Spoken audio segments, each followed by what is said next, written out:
morning, everybody. How is everybody today? Hi, Mayyadah. Um, Sorry I'm a little late. I was in the other session, so I ran over so I could join you all. Um, and Sounds like we are ready to get ready. Are you ready, Mayyadah? Yep, we're ready. Terrific. I am going to just give you a really short introduction so everybody knows who you are. Everybody, we are in the LGBTQ plus inclusion intent versus impact session with Mayyadah. And please tell me I'm pronouncing your name correctly. It's Mayyadah. Mayyadah, I am so sorry. I'm a little frazzled. I apologize. So Mayyadah is from Seattle, Washington, and a King County 4-H member, as well as the 2021 National 4-H Youth in Action Healthy Living Pillar winner. Mayyadah focuses her equality work on inclusion within her 4-H community. And as a founding member of the Washington State 4-H Teen Equity and Inclusion Task Force, she has worked to help implement the normalization of sharing pronouns and creating safe spaces for people of all identities. She's facilitated workshops and participated in speaking opportunities at the state, regional, and national level. And you can all read much more about Mayyadah on our website. With that, I will turn it over to you. Thank you so much. And today I also have Moss here with me, who is also a part of our task force. We are so excited to welcome everyone to our workshop. As Deb said, my name's Mayyadah and I use she, her pronouns. I'm currently a freshman in college at Central Washington University. This is my 6th year in 4-H. When I first began in 4-H, I participated in the foods and nutrition, sewing, and photography projects. I have since expanded into citizenship and leadership. More recently, I have served as a National Equity Ambassador and had the honor of being named the 2021 Youth in Action Healthy Living Pillar winner for my work on LGBTQ plus inclusion in 4-H. My name is Moss. I use they, them pronouns. I am homeschooled, and this is my 2nd year in 4-H. I am part of the 4-H Equity and Inclusion Task Force and Yay 4-H, or Youth Advocates for Health, a group that focuses on healthy living and, at the moment, education about narcotics and opioids. The Washington State 4-H Teen Equity and Inclusion Task Force is a grassroots youth movement created by 4-H teen leaders in response to the need for supporting diversity and developing inclusion. In our task force, we begin our work at home and aspire to have diversity and representation within our team. As a task force, we strive to break down participation barriers. We welcome and encourage youth of all races, ethnicities, religions, genders, sexual orientations, and physical and cognitive abilities to join us on our journey to making the best better.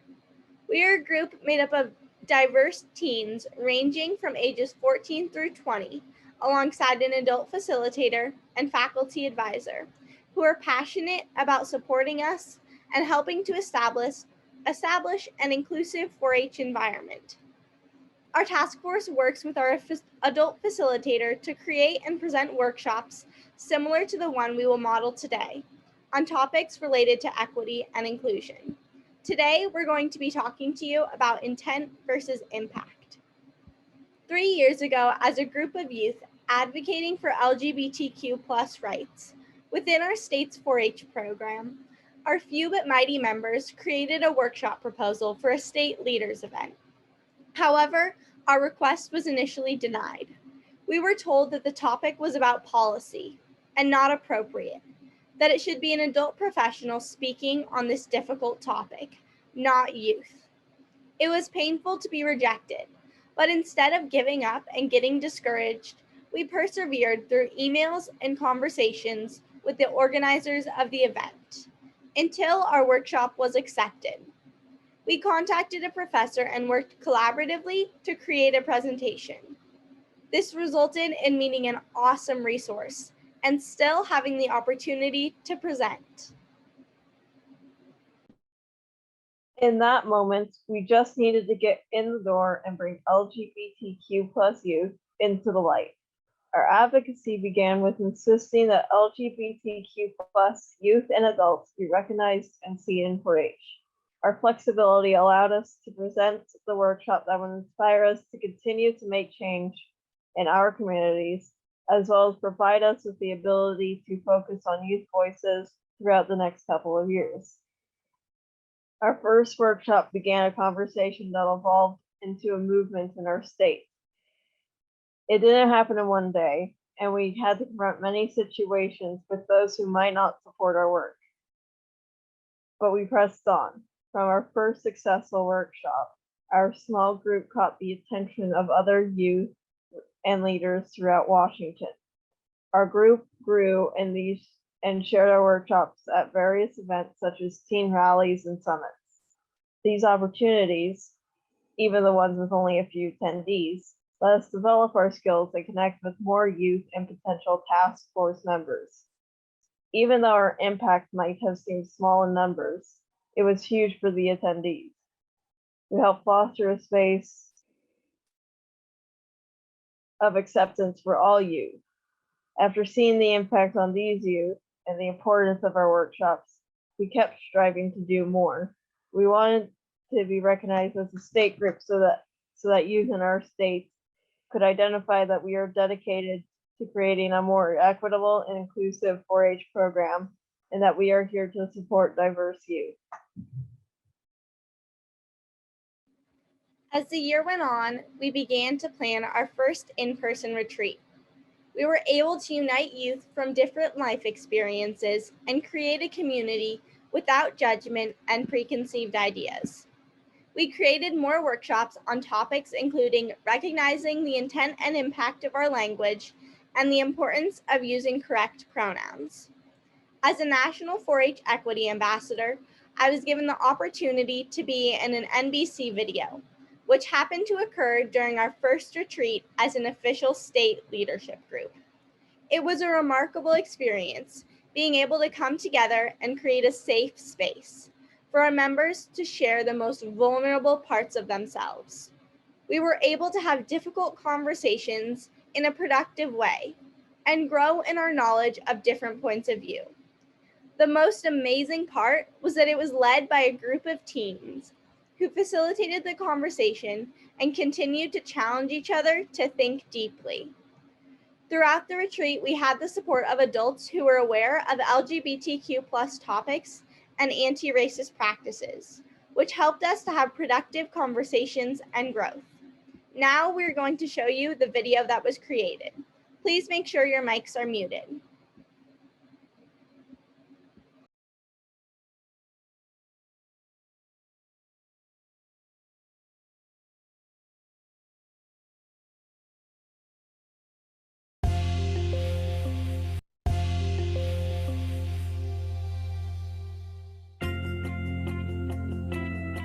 I like being in places where I feel found, feel seen. And you know what? I think this might be one of those places. Yay! You know, I just met all of you guys last night, and it's really nice to be with a bunch of strangers, but still feel safe because I know that we're all in this together.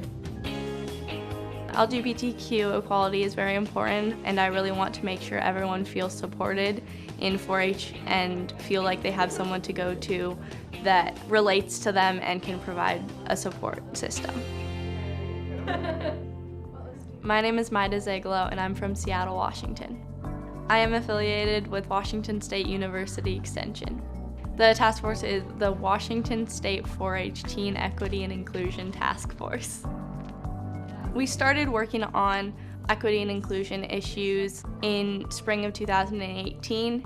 To me, equity means helping support all of our youth so that they can achieve the goals they've always dreamed of achieving and supporting them in the different ways that they need. Through our workshops, we're working on educating youth and adult leaders from around the state on how to be supportive and inclusive of our LGBTQ youth involved in 4-H.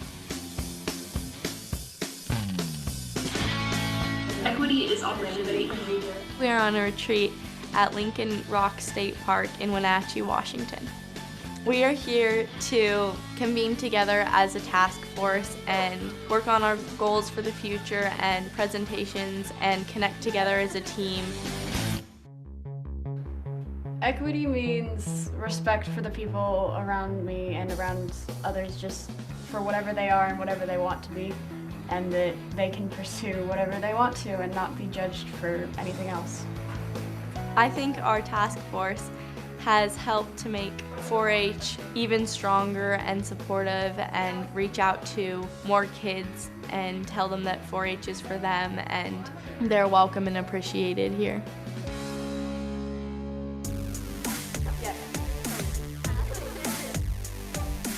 I'm glad that we're all here because we're all doing something good and it's gonna be important someday even if it feels small now.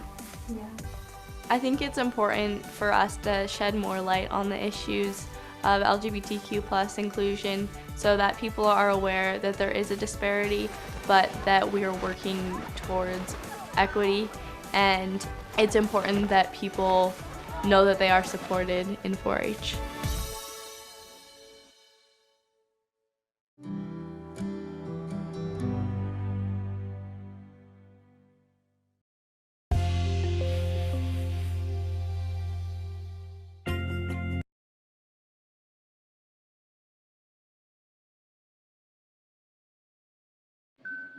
This video reflects both the community we create together and our advocacy.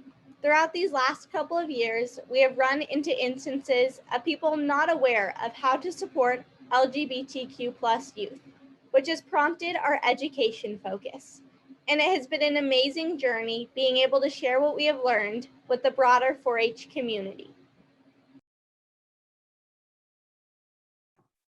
Now we are going to do an activity to reflect on our own attitudes and experiences regarding the use of LGBTQ+ slurs and their impacts. We are going to read a series of statements aloud that relate to some of the commonly used expressions and put downs. For each statement that is read, use a zoom annotation feature and a stamp to show where you stand on the line ranging from strongly agree to strongly disagree. At the top of your screen, click on View Options, find the Annotate option, and select the stamp. Throughout this activity, please keep in mind that we may not have time for everyone to share their thoughts and that everyone's responses are based on their individual experiences, which may be very different from your own. Let's get started.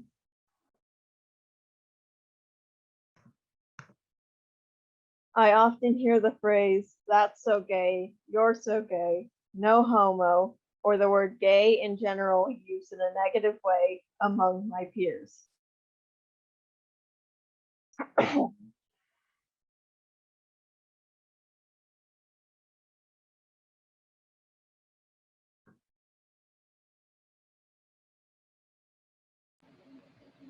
Looks like we've got some towards strongly agree, some kind of in the middle.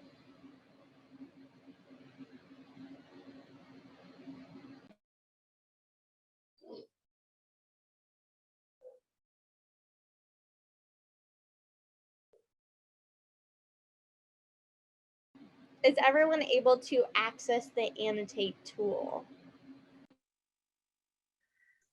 Maida, can you tell us again how to access that?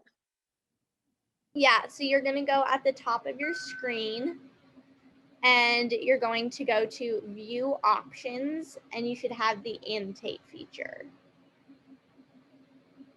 And then you can select a stamp or you can just draw on the screen as well.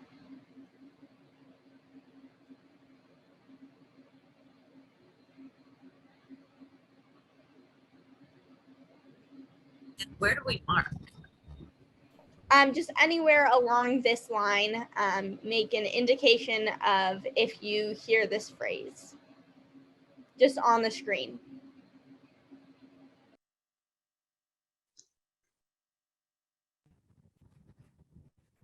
Would you mind reading the statement again, please? Yeah. I often hear the phrase, "That's so gay," "You're so gay," "No homo," or the word gay in general used in a negative way among my peers.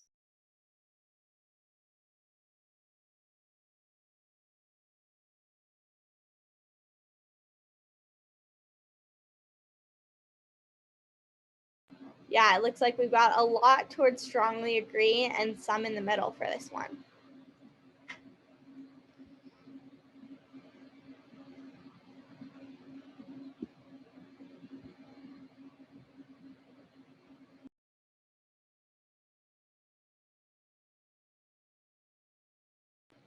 Moss, do you want to take it away for this one?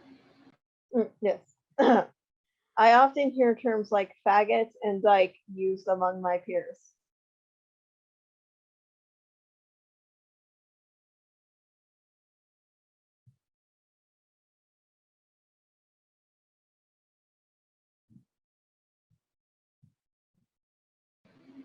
Looks like we've got a lot of different responses along the line, mostly towards strongly disagree, a couple towards strongly agree.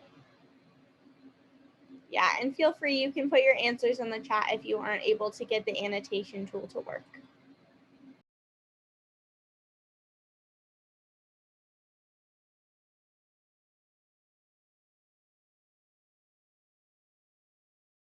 When I hear "that's so gay," it is usually aimed at an object rather than a person.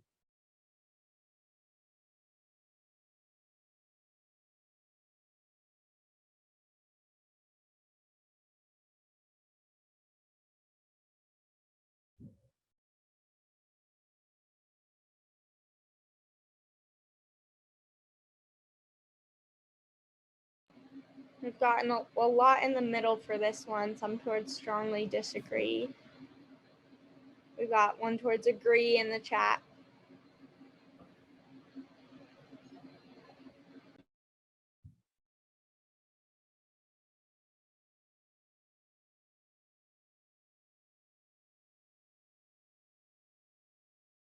When people say "that's so gay" or "no homo," they do not mean it as an insult against actual LGBTQ plus people.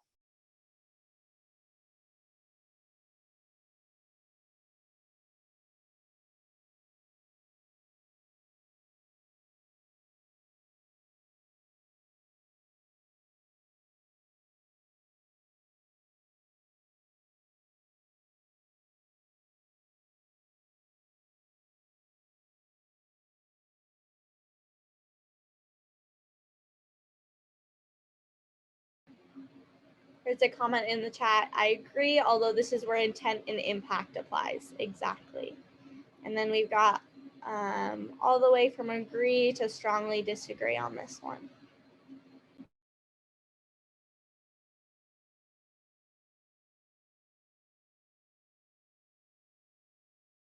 Regardless of how it is meant, expressions like "that's so gay" and "no homo" are probably insulting or upsetting to LGBTQ plus people and those who care about them.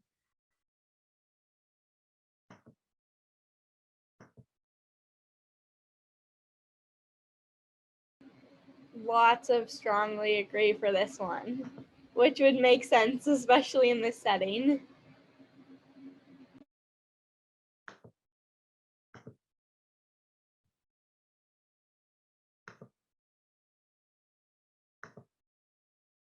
I have previously thought about how expressions like "that's so gay" or "no homo" might make others feel.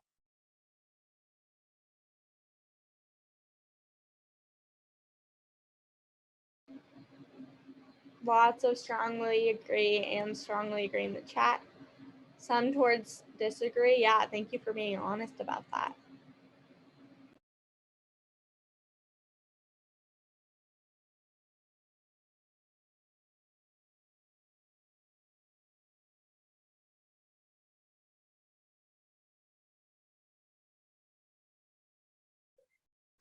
I have personally used expressions like "that's so gay," "you're so gay," or "no homo" with my peers.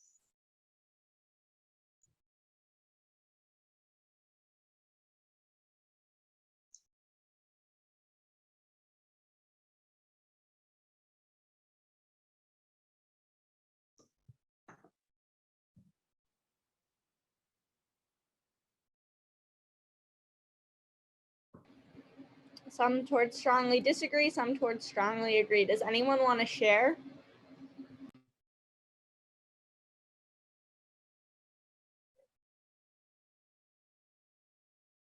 There was a comment in the chat, yes, I'm gay. That is a great point. I think sometimes it is used among the community, but sometimes that can be misconstrued with other people as something that's okay to say. So it's really important for people to know that, if you're reclaiming language, you cannot reclaim that language if you are not a part of the community that has been affected by that. Exactly.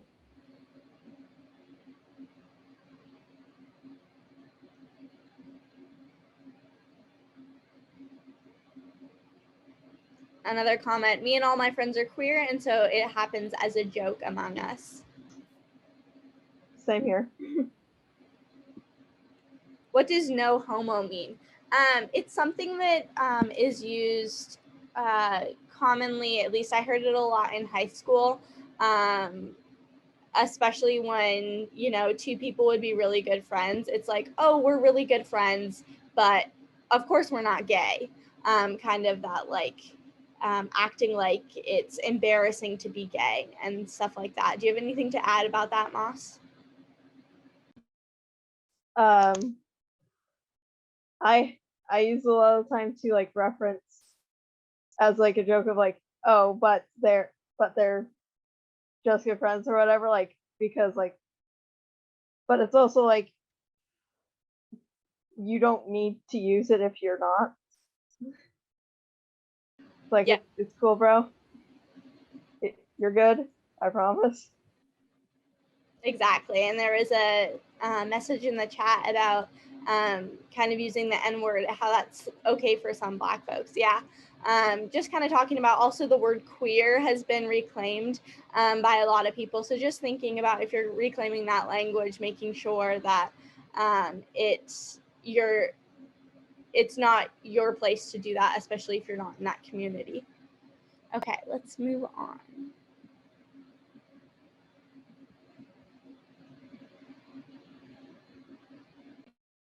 I have personally used terms like faggot and dyke with my peers.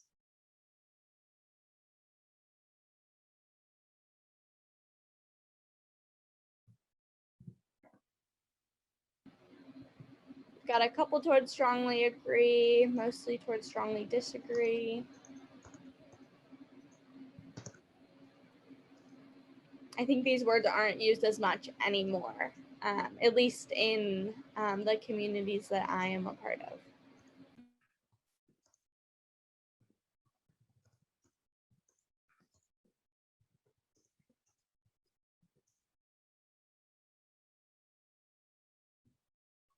When expressions like "that's so gay" or "no homo" are aimed directly at me, it bothers me.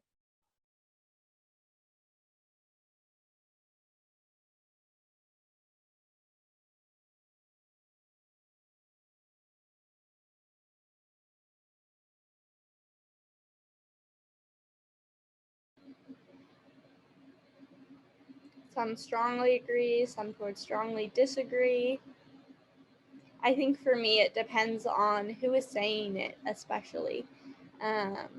If it's Definitely. a queer person and, it's a joke, that's different. But also, it's important kind of, even if the intent is good, it may impact someone badly. Depends on context. Yeah.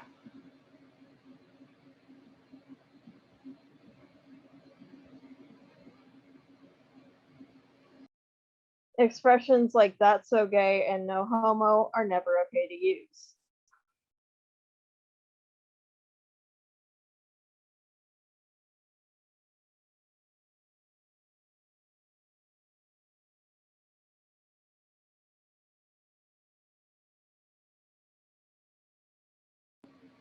Got some towards strongly agree and some towards strongly disagree. I'd love to hear from a couple people about why.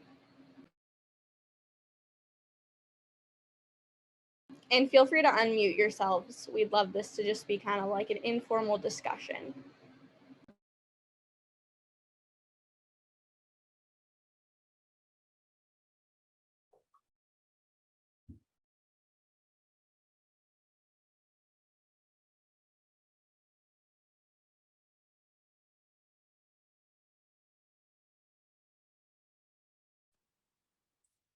So Maida and Moss and I have talked about this before, and we do not all agree on this.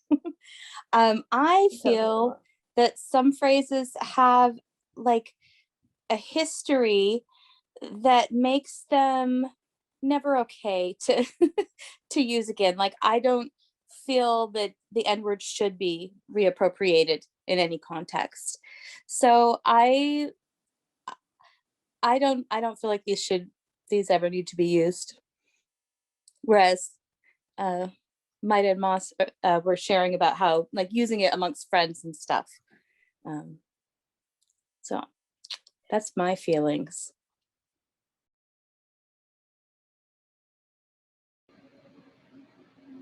In the chat we have, I think members of the community should be allowed to reclaim the words used against them.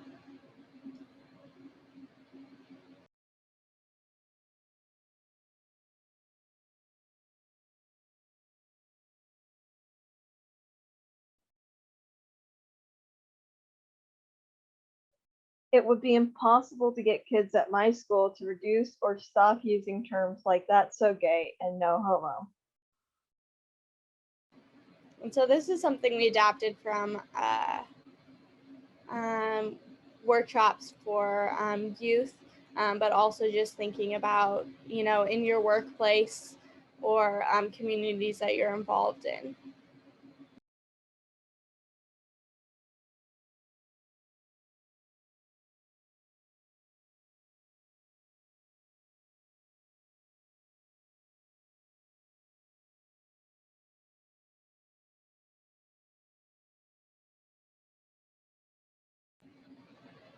A lot of strongly agree for this one.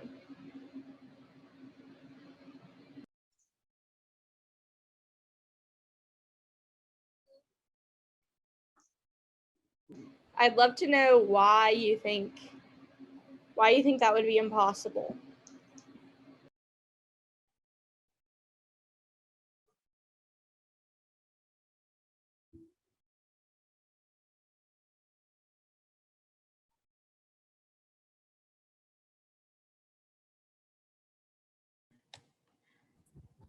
Because personally, I think it's like an education thing, and until kids have been taught, because they obviously hear it at home,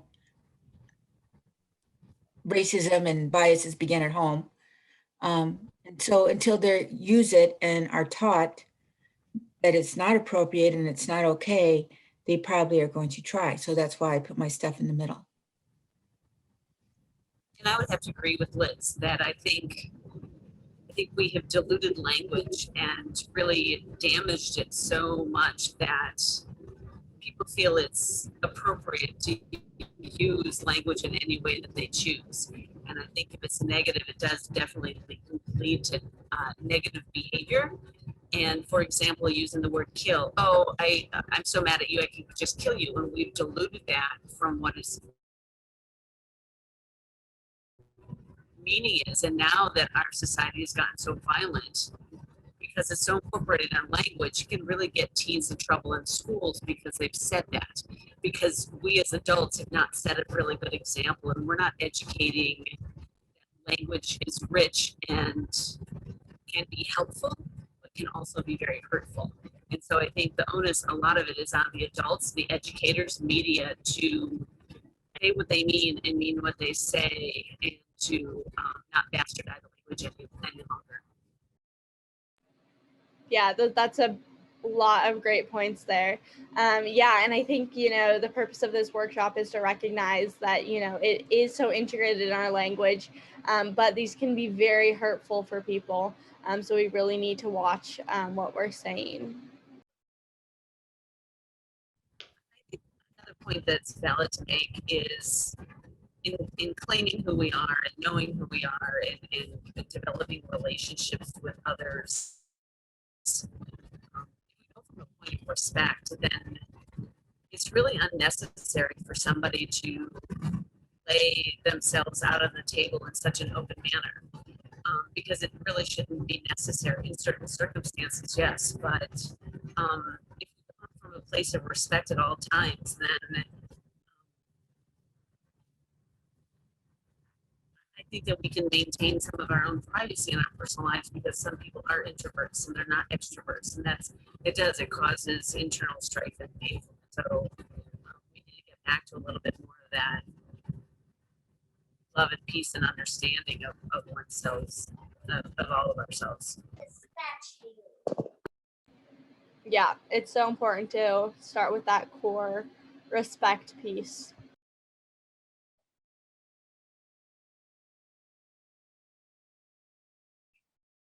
I would personally be willing to limit or curb my use of expressions like "that's so gay" and "no homo."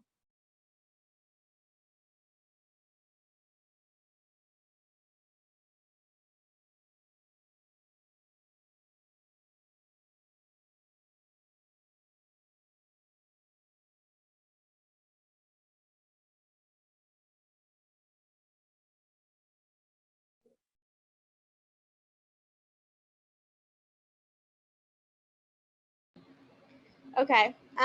We'd love if people are willing to unmute and just kind of have a conversation about what statements were the easiest for you to respond to and which ones were the most difficult.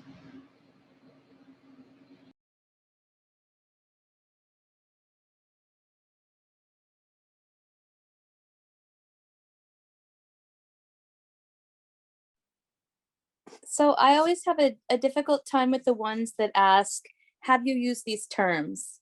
Because I feel so much like unproductive guilt looking at my entire lifetime. Because to be honest, I've used a lot of these words a lot, especially in the 90s.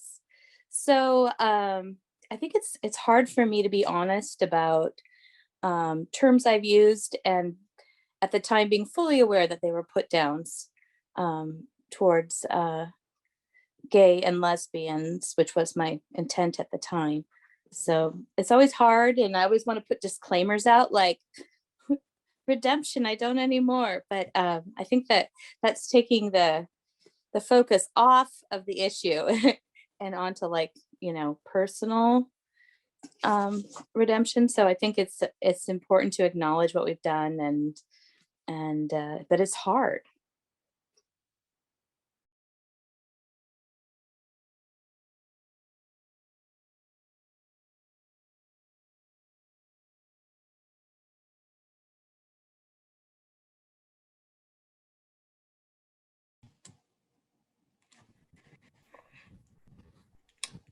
And I just want to comment on that. I just think that we don't know what we don't know.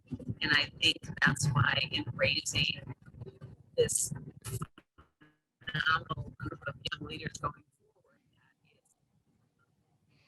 that is demonstrate and to model, not coming from a place of shame, but of modeling that behavior that we didn't know and we don't know, or we're learning now. And again, going back to that respect piece, that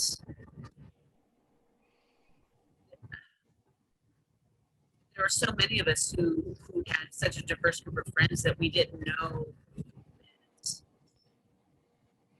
that diversity should have been a problem, or was a problem for the rest of the communities, because for our group it wasn't. And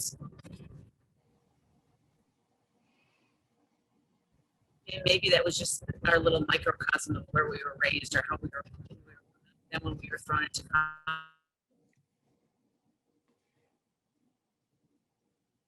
college, it was evident that the world looked at differently. And tolerance, I like the word accept, embracing word. And I think we need to get away from the teaching tolerance to embracing acceptance. And I think that gives it a different spin. And it also gives us the grace. Yeah, great points about that's something that has bothered me too, when people say, "Oh, I'm tolerant of LGBTQ individuals." That's not enough. You need to be accepting, and embrace LGBTQ individuals. Are there any other comments on this one?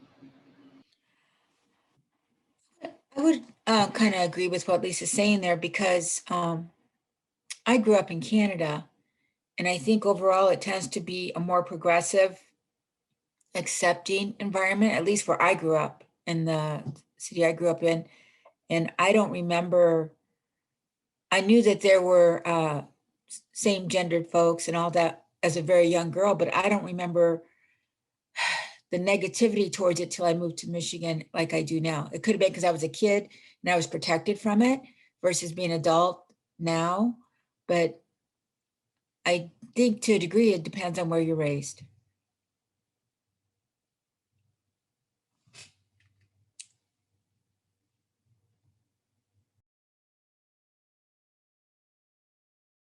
I just put there in chat that I totally agree with the previous speaker.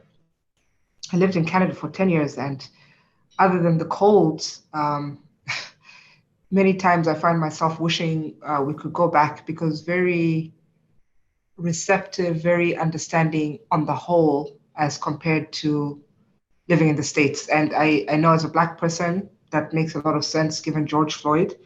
But I think even with regards to other isms, religion, LGBTQ+, that was my experience.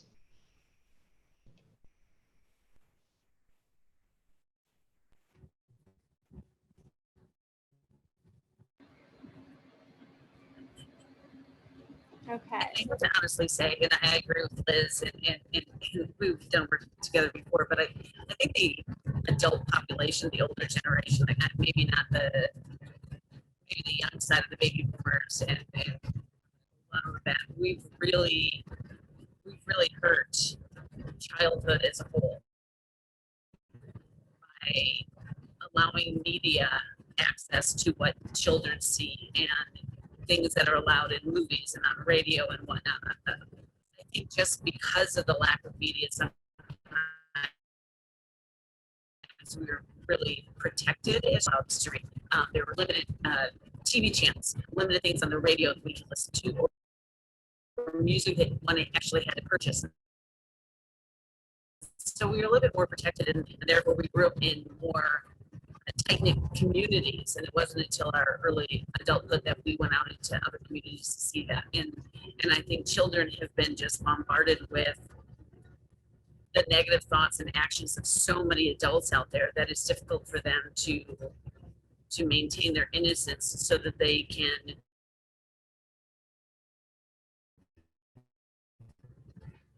continue to be nice people and to live that kind of loving relationship, nurturing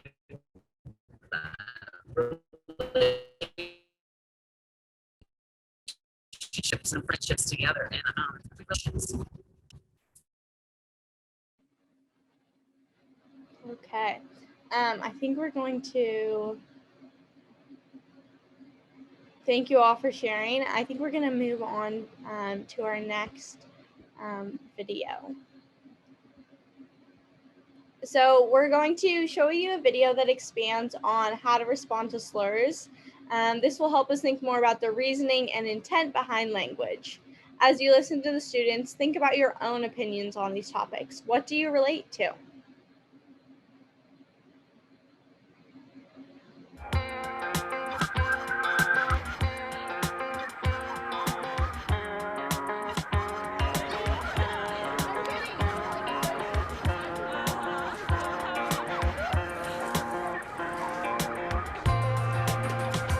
We are faced with choices. And I want to show you this snippet from a movie because I think it was very powerful. Violent anti-Semitic attacks spread flames across an entire community. You became the victim of what has been called one of California's most brutal hate crimes in recent memory.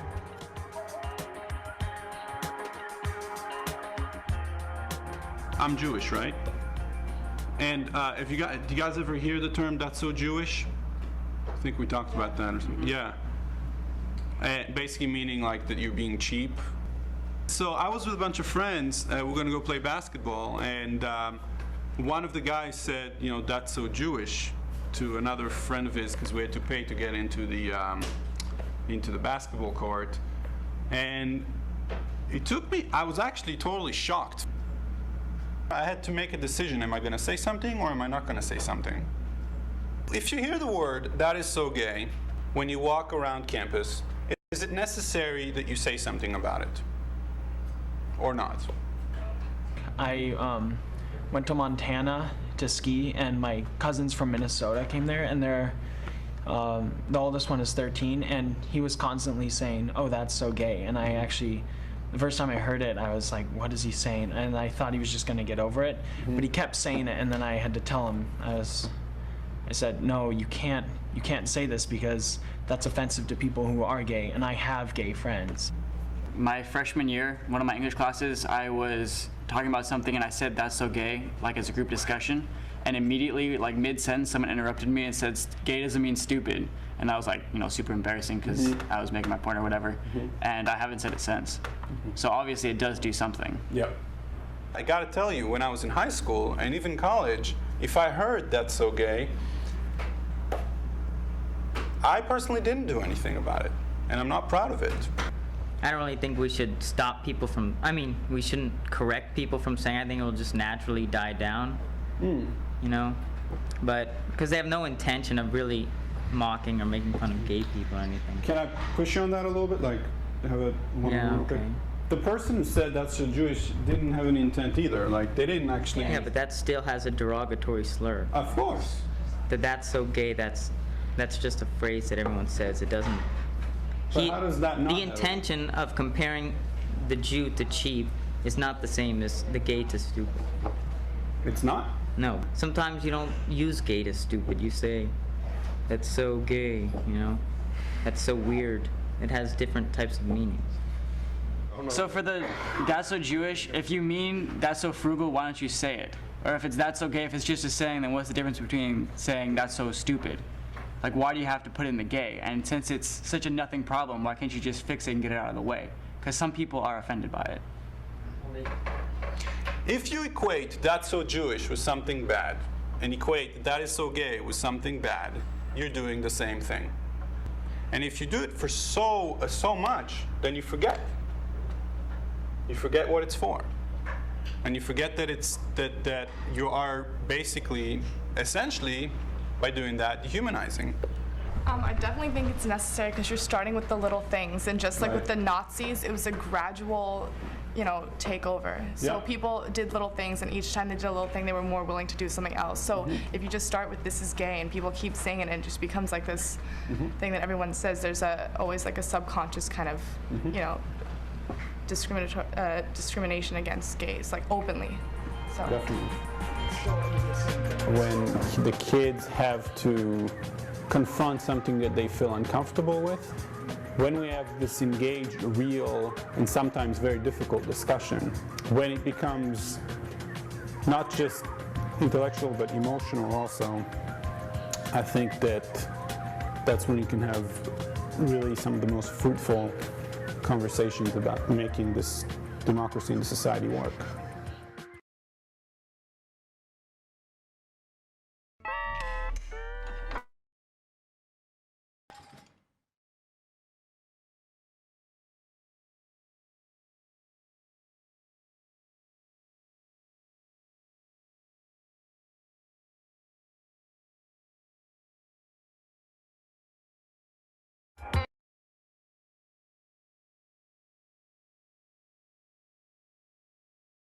What are other phrases you have heard that could be hurtful?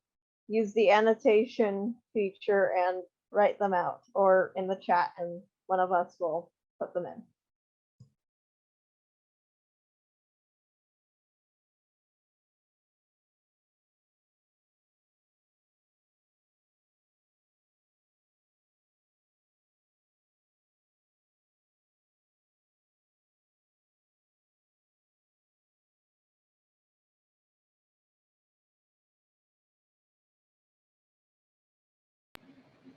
That's so OCD.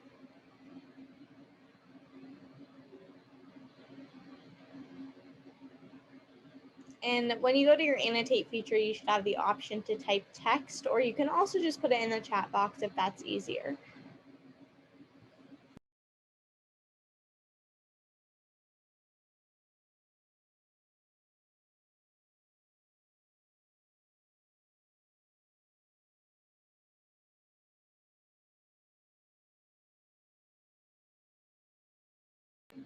Stop acting like a girl. Yeah, definitely.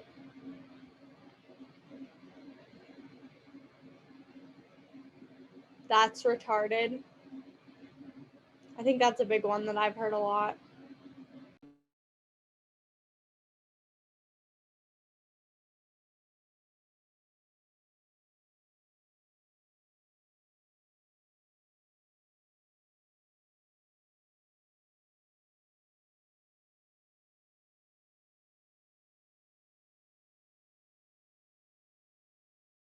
You're such a spaz. Mm-hmm.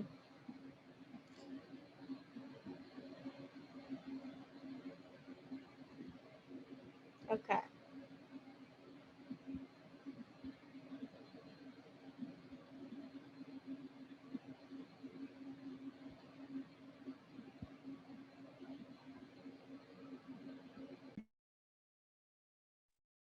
Did your opinions change at all after hearing the perspectives of these students?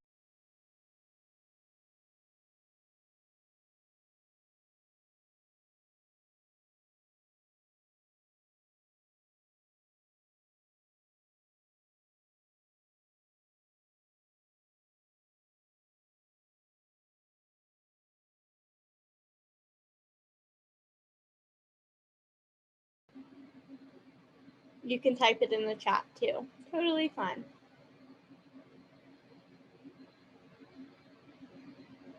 I don't think for this one my opinions changed too much, but it was super interesting to listen to them talk about equating the Jew to cheap and gay to stupid.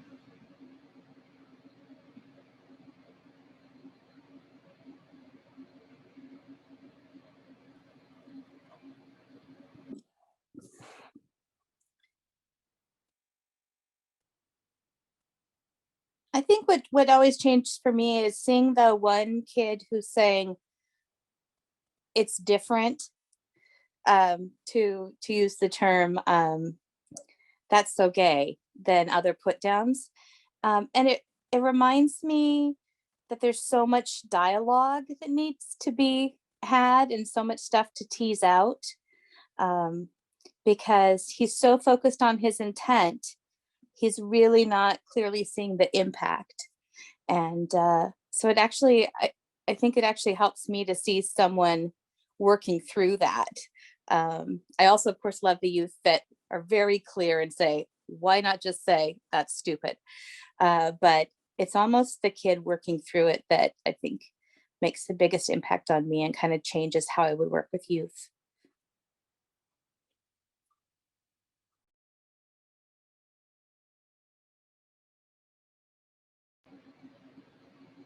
And then someone said, I was inspired by these teens for being willing to stand up when they heard these put downs. Yeah, that's great. Okay, we're going to keep moving.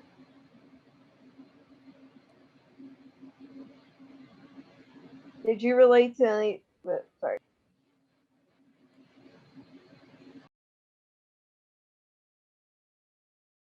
Did you relate to any of the people in the video? If so, who and why?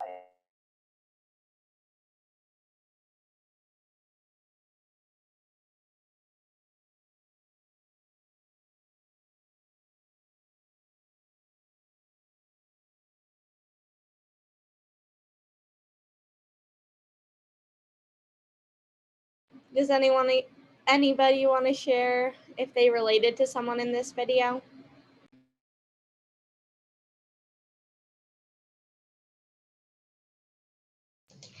I'd like to say I related to the blonde young lady towards the end who talked about the fact that it might start off insidiously, but it can gather speed.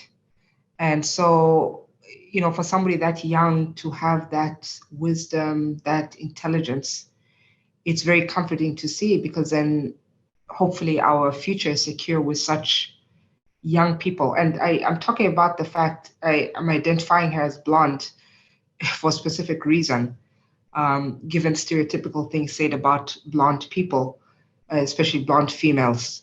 So for her to have that insight, despite appearing to be somebody that is privileged and probably won't even know about this, and yet being able to share that openly, I absolutely love that. So that was inspiring to me. I teach students at college level, and I'm very appreciative to students who can actually speak up and, in a way, go against the grain of regular thinking. Yeah, and especially once someone says that and stands up, you're going to get, other people agreeing and having the confidence to stand up too. So I think she was very influential in that conversation. Absolutely.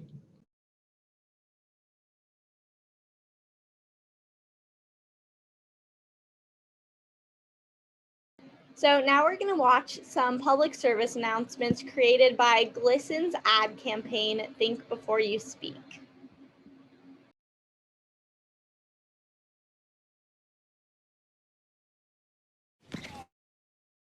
Welcome to my block party. Glad you can make it. The only triple doubles you get come with fries. Last time you blocked someone, you were online. I can do this all day.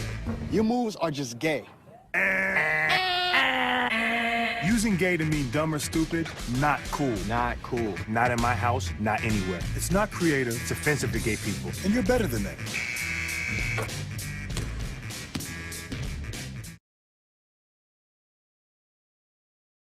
Yo, check out this shit. Right? Right? That's so gay. That's really gay. Dude, look at those pants. Please don't say that. What? Don't say that something is gay when you mean that something is dumb or stupid. It's insulting. It's like if I thought this pepper shaker was stupid and I said, man, this pepper shaker is so 16-year-old boy with a cheesy mustache. Just saying. When you say that's so gay, do you realize what you say? Knock it off.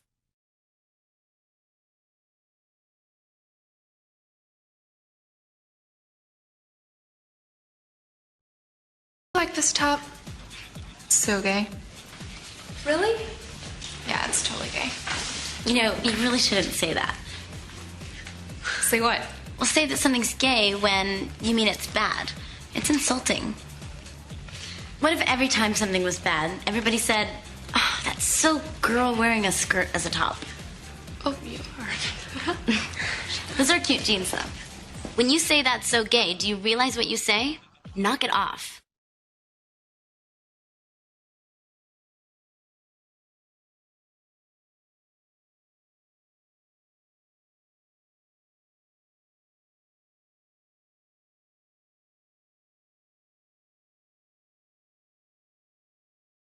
Okay, so now we want to do a chat waterfall. So after participating in this workshop, what is one word you think of when I say the phrase, that's so gay? Type it in, but don't send it in the chat quite yet.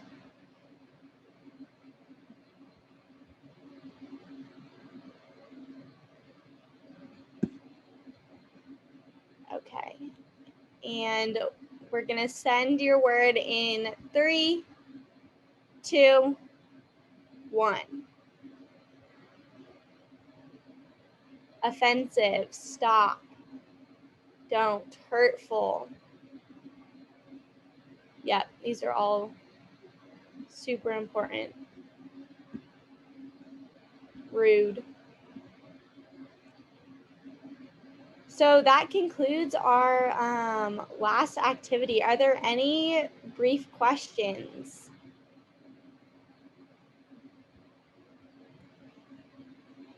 I'll also put our task force contact information on the slide. So if you're interested in learning more about our task force and what we're working on, all of our information is there and you can totally reach out to us. And we're here if there are any questions. I also wanted to share that this workshop was intended to be taught to teens, probably like high school and maybe older middle schoolers. So we often share it with both adults and youth, but that was the intent. So some of those questions, you can see how they would have different answers depending on the age group of those participating.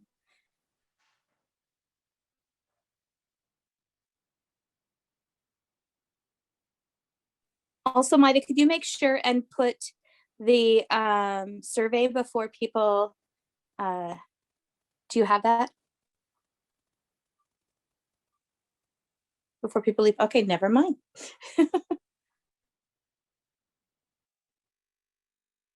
There was a question about using this material. Anna.